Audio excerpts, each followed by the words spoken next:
Good day.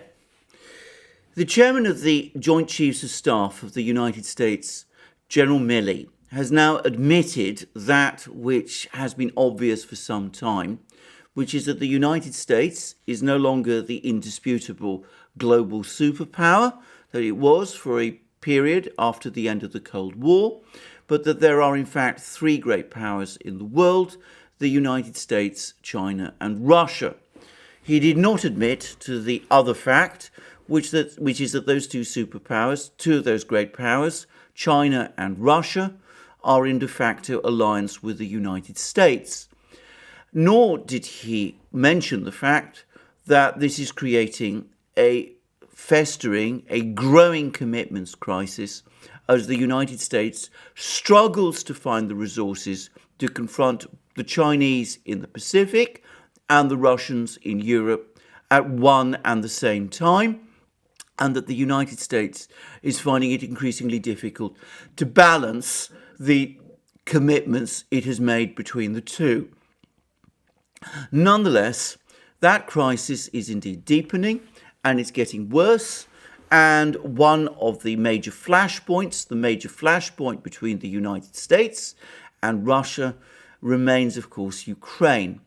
And here I have to say something about the situation with the United States and Ukraine, which is that I suspect that there are some realistic personalities within the US government, especially in the Pentagon, but perhaps also within the intelligence community, who today bitterly regret the way in which the United States agitated to draw Ukraine away from Russia, and who now understand that that was a regime change and commitment too far, that it has left the United States with a commitment to Ukraine it cannot honor, with an ally in Ukraine that is both unpredictable and endlessly demanding, and as well as being undefendable, and which has soured relations with Russia and brought those relations to the point of collapse, bringing Russia and China together in that de facto alliance, which is causing the United States all these problems. And I would further say that some of those more realist elements within the United States government may have made a move over the last few days to try to establish some kind of bridge to the Russians. There's been reports confirmed by the Russians that the director of the CIA, William Burns, who is widely believed to be one of the more realistic people in the United States government, though that isn't saying very much, and the secretary of Russia's Security Council, Nikolai Patrushev, that these two senior officials, Patrushev and Burns, met together in some undisclosed location and had some sort of discussion with each other. That's a curious meeting, a curious event, which I've discussed or am going to discuss at more length in a video which I'm going to do for our Locals platform, which you can find a link to below. Anyway, the United States, as I said, faces a problem in Ukraine, a country that is endlessly demanding, that calls continuously for support, but which simultaneously has brought about this estrangement of Russia and this de facto alliance of Russia with China, and posing all those problems for the United States. And at the same time as that is happening, the situation in Ukraine is deteriorating. Ukraine is in a long-standing political crisis. In my opinion, it's been in a political crisis ever since 1991. But that political crisis in recent weeks over the course of the last year especially, has deepened as a result of the decisions made by Ukraine's President Vladimir Zelensky to round up those who he says are pro-Russian politicians in order to ingratiate himself with the nationalist base, which continues, however, to deeply mistrust him. And we've seen constant Ukrainian activities on the ceasefire line, which separates Ukraine from the two republics of the Donbass, the Donetsk and Lugansk People's Republics. We saw that Turkish drone strike, or alleged Turkish drone strike, because, as we'll discuss in a moment, there are now growing doubts about what actually happened there. We've actually heard more reports of fire exchanges and all sorts of incidents taking place within along that ceasefire line between Ukraine and the two breakaway republics. And all of this is taking place at the same time as the economics picture in Ukraine gets worse steadily. This, I should say, is also a long-standing problem. In my opinion, Ukraine has been in continuous recession ever since it achieved independence from the Soviet Union in 1991. The situation has deteriorated steadily economically.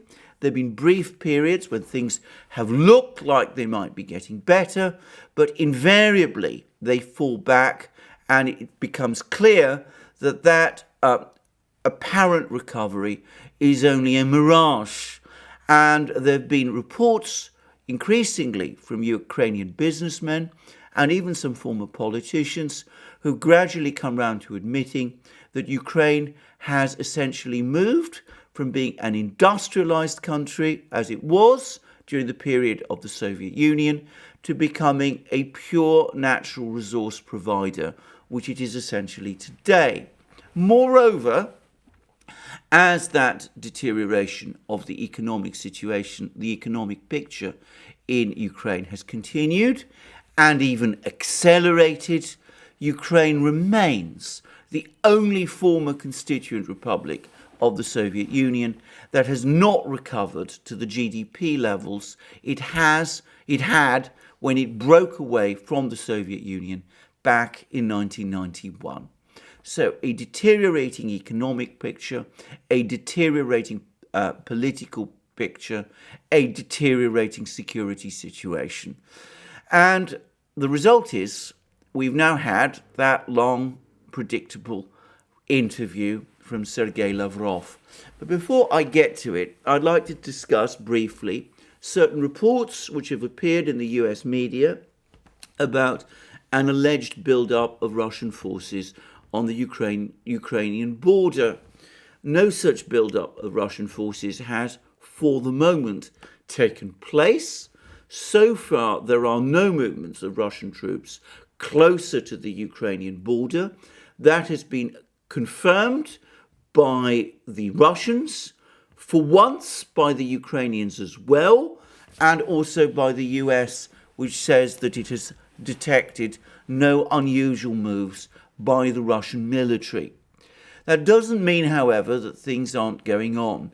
From what I can understand from the reports that I'm reading, what is happening is that Russian troops and military equipment have been concentrated in the major assembly points, which are just some hundreds of kilometers away from the border.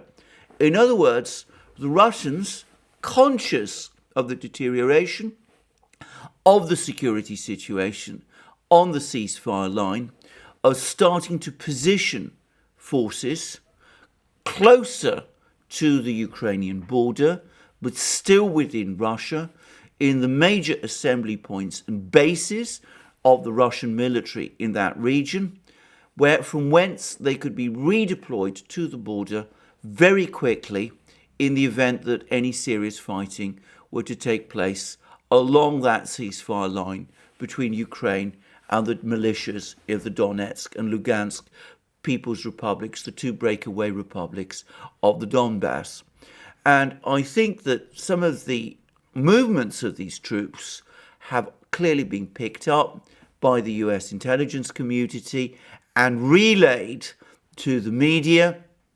But of course, they were in a sense premature, because ultimately all they are a redeployment of Russian troops within Russia itself. It's a sign that perhaps the Russians are preparing for events this winter, rather than a sign that anything is about to happen now.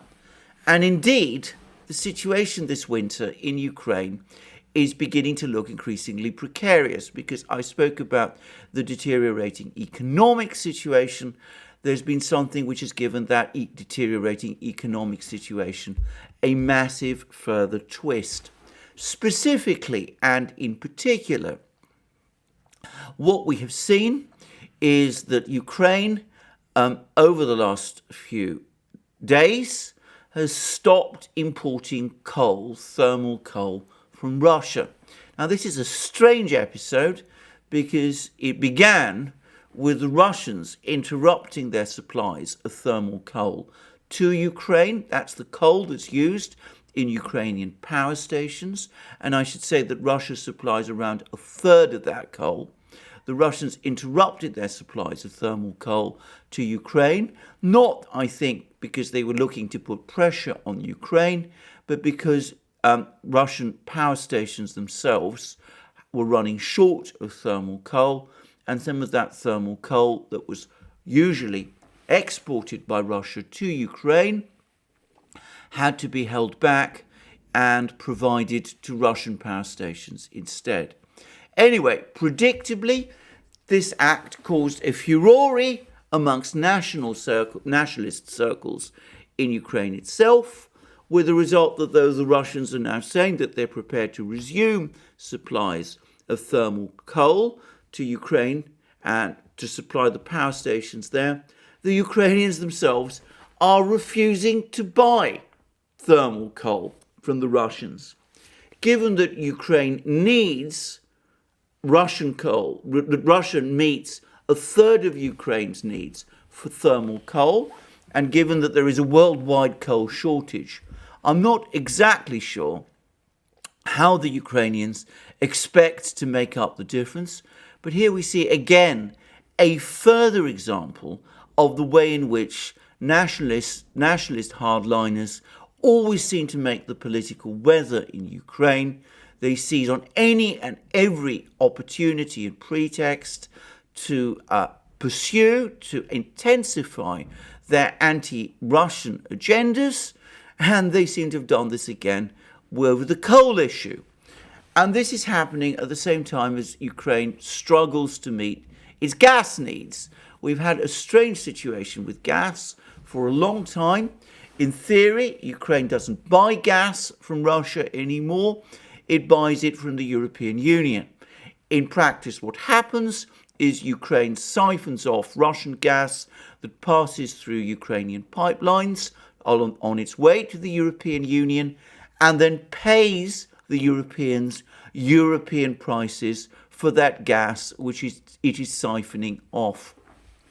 The trouble is that there is now a general gas shortage in Europe, which has caused prices of gas in Europe to skyrocket, and that has left Ukraine in an extremely difficult position where it is having to pay exceptionally high prices on the European market for gas, which comes from Russia, which it could, in theory, pay a much lower price for if it imported that gas directly from Russia. Anyway, given Ukraine's straitened circumstances, what that in aggregate means is that there is now a very real possibility that there could be blackouts, power blackouts across Ukraine this winter. So we see a deteriorating political situation, and we also see conflicts within the government, and specifically within the military. The Ukrainian defense minister was recently forced to step down. There's no clear explanation of why that happened. We've also seen that the minister, the Ukrainian minister who was in charge of reintegrating the Donetsk and Lugansk People's Republics, has also been forced to step down. These do not seem to be moves which were intended to improve the overall picture between Ukraine and Russia. These people were not sacked because they were perceived as hardliners who stood in the way of a settlement. They were sacked or forced to resign, apparently, because they were not perceived as hardline enough. And the reason that appears to be the case is because, along with these resignations and dismissals, we've seen the extreme hardliner, an ultra-nationalist, the former leader of the right sector militia in Ukraine, Dmitry Yarosh, now appointed to a senior position as an advisor to the commander of Ukraine's military within Ukraine's defense ministry setup. So it looks as if the hardliners are tightening their control of the security situation, of the security forces in Ukraine, even as the situation in Ukraine itself deteriorates. Now, that brings me back to that long interview that Sergey Lavrov, the Russian foreign minister, gave to Russian television, in which he discussed the whole situation in Ukraine. Now, this is a very long interview. It was given, as I said, by Lavrov on Russian television, but it speaks a lot about Russian attitudes and about Russian policy towards Ukraine. I'm not going to read it all. It would take far too much time to do so, but I would say briefly that Lavrov touches at length upon the situation, the diplomatic situation, the history of the diplomacy over the Ukraine crisis. He points out how the Western powers have repeatedly made commitments to seek a settlement of the Ukrainian crisis that they continuously pull away from.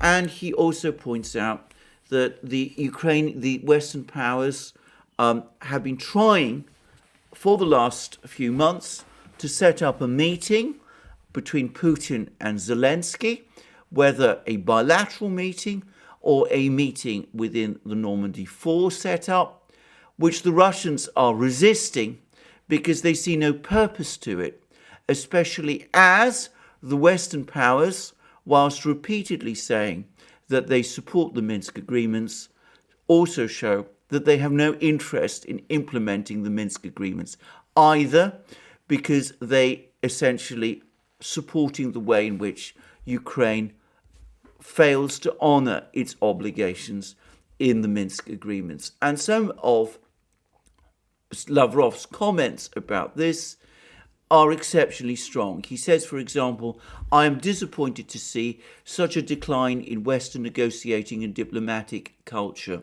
Take any hot item on the international agenda and you will see that the West is either helpless or is cheating. Take, for example, the alleged poisoning of Navalny. This is a separate matter." And this is what he says specifically about the attempts to set up a negotiation between a summit meeting between Putin and Zelensky. Returning to Ukraine and the Normandy format, the situation has escalated. There are attempts to create a provocative situation, to provoke the militia. He's referring here to the armed forces of the two breakaway republics of the Donbass, the Donetsk and Lugansk People's Republics, into responding and to drag Russia into military actions. The Bayraktar, that's the Turkish drone incident, is nothing short of a mystery. The commander of the armed forces of Ukraine said that this weapon was indeed used, whilst the defense minister claimed that nothing of the kind had happened. I think they're now pondering options to see which one will work better for them, either to show how tough they are, having started bombing in direct and gross violation of the Minsk agreements, or to say that they are complying with the Minsk agreements and to propose to get together in the Normandy format. We do not need a meeting for the sake of holding a meeting. The Minsk agreements were created as a result of a 17-hour-long negotiation, precisely in order to preserve Ukraine's territorial integrity. Initially, having proposed their independence, the new republics were even unhappy with us for encouraging them to find common ground with Kiev. Whatever the new authorities may be, Ukraine is our neighbour and a fraternal nation. After signing the package of measures for the implementation of the Minsk agreements in Minsk, the Russian Federation convinced representatives of Donetsk and Lugansk to sign this document as well. And then he discusses how the Minsk agreement is part of international law because it was confirmed by the Security Council. He points out that the Minsk agreement requires Ukraine to take certain steps, which include negotiations, direct negotiations with the leaders of the Donetsk and Lugansk People's Republics.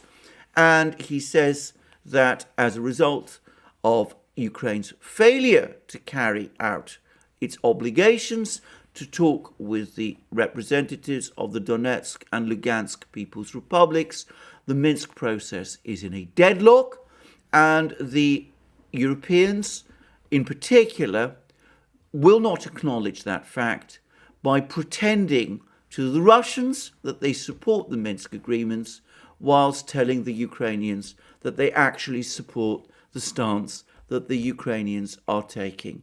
And this is what he has to say specifically about this. Our German and French colleagues, having been saying all the time, let's preserve constructive ambivalence as regards to who must observe the Minsk agreements. An EU summit, after having said that, they carried out an EU-Ukraine summit, literally 2 days after a telephone conversation of the President of Russia, the Chancellor of Germany, and the President of France, when Vladimir Putin said that the steps that Ukraine is taking with respect to its domestic policies are unacceptable, including the destructive draft law on the transitional period. Following that summit, that EU-Ukraine summit, President of the European Commission, Ursula von der Leyen, and President of the European Council, Charles Michel, and President of Ukraine, Vladimir Zelensky, signed a statement, a good quarter of which is devoted to the crisis in southeastern Ukraine. The top-ranking EU officials and the European President officially stated that Russia bears special responsibility for this crisis because it is a party to the conflict. We immediately asked Berlin and Paris, so which is it? Constructive ambivalence or this position? We were told that we shouldn't be surprised because from the very beginning of the crisis in 2014, they proceeded from the premise that we ought to do all this. If that is the case, they proceeded from the premise that we ought to do all this. If that is the case, what was the point of signing the Minsk agreement? Now they are trying to draw us in, citing President Putin, who promised to organise the Normandy format meeting, at least at the ministerial level. We are not avoiding meetings, but promising to instruct Russian officials to work on this process. President Putin said that first we must fulfill on what we agreed in Paris in December 2019. The Kiev authorities were supposed to do everything the sides agreed upon then. They did not move a finger to implement the Steinmeier formula, determine a special status for Donbass, fix it permanently in the Ukrainian legislation, and settle security issues. A draft of this document was prepared when the parties gathered for this summit in Paris in December 2019.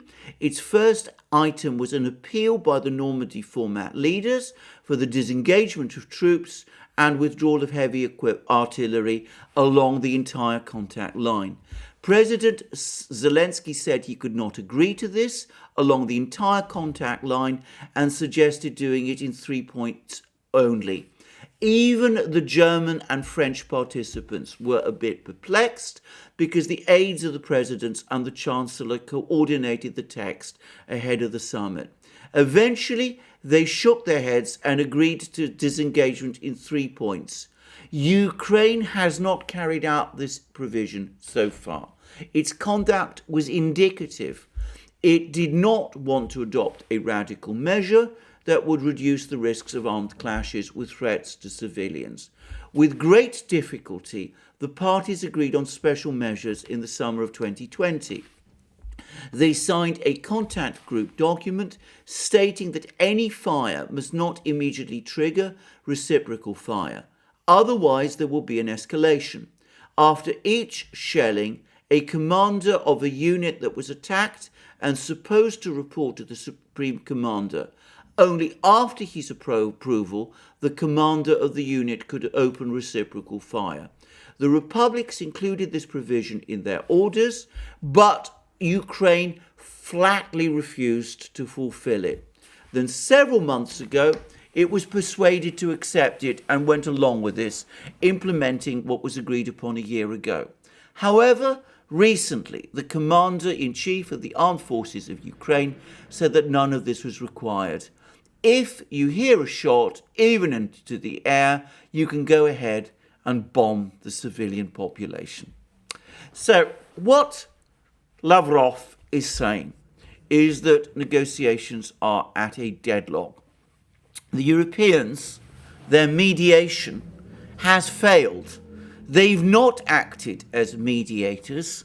What they do is they come along to the Ukrainians and to the Russians and tell each of them what they want to hear.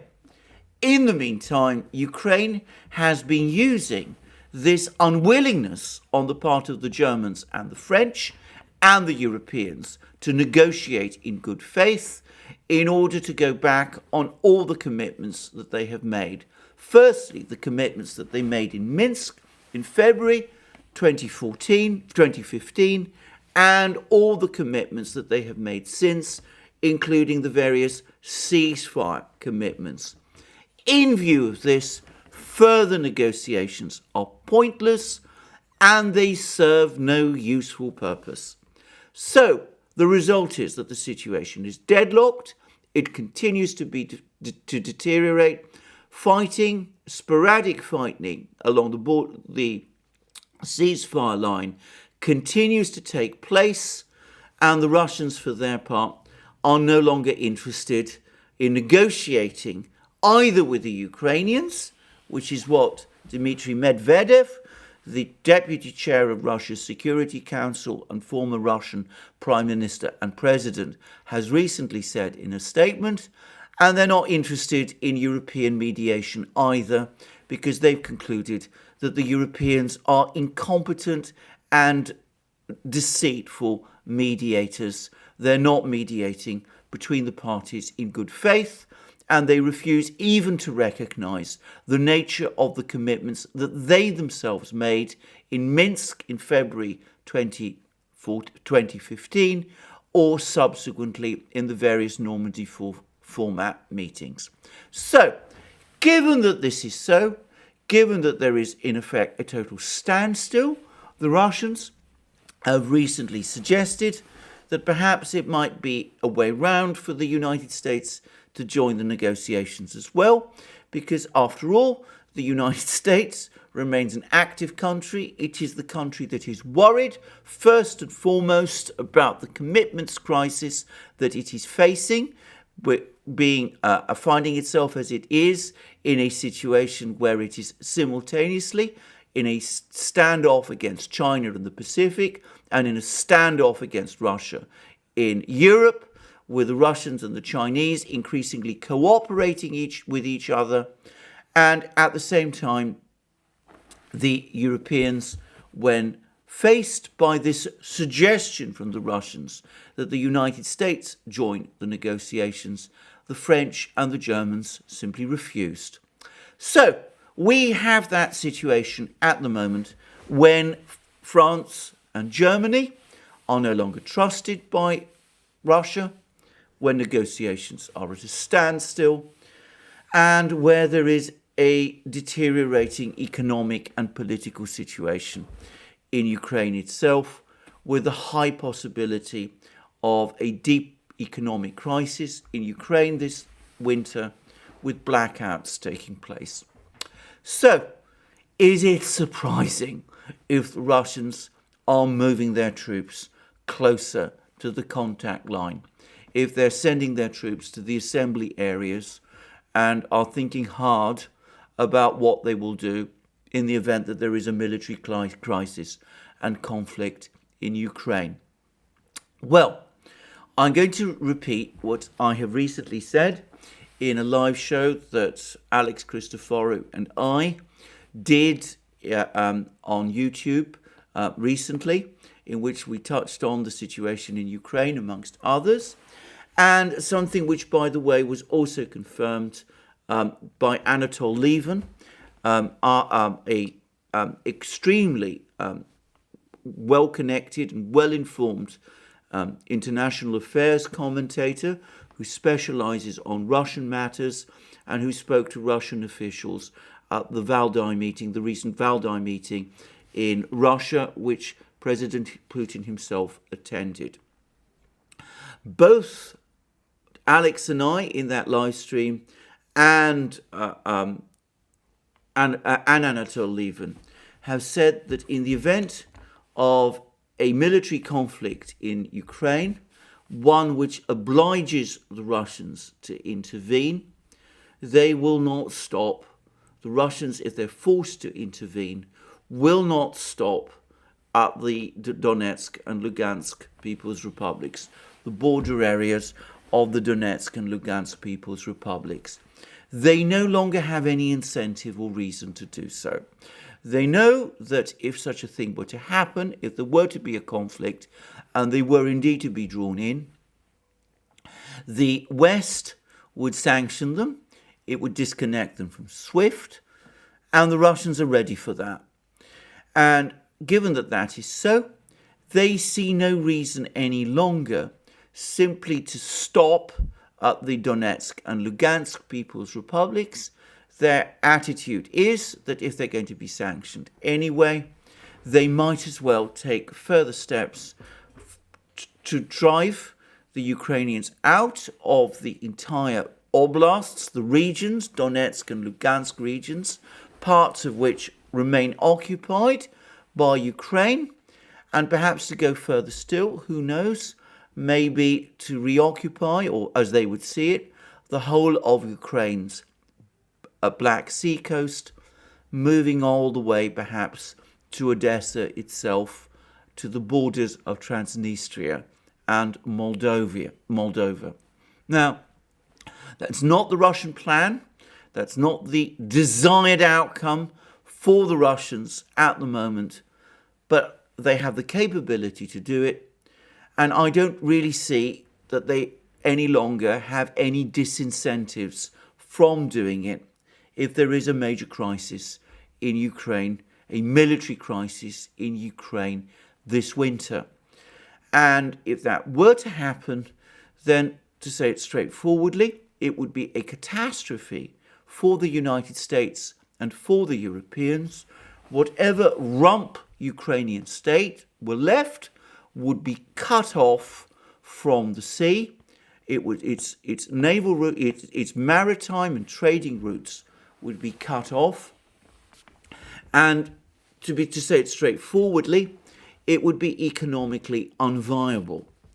And in a situation where there could be an all-out sanctions war against Russia, it's difficult to see how gas could continue to flow west, and if it did, of course, that would in effect negate the whole effect of sanctions.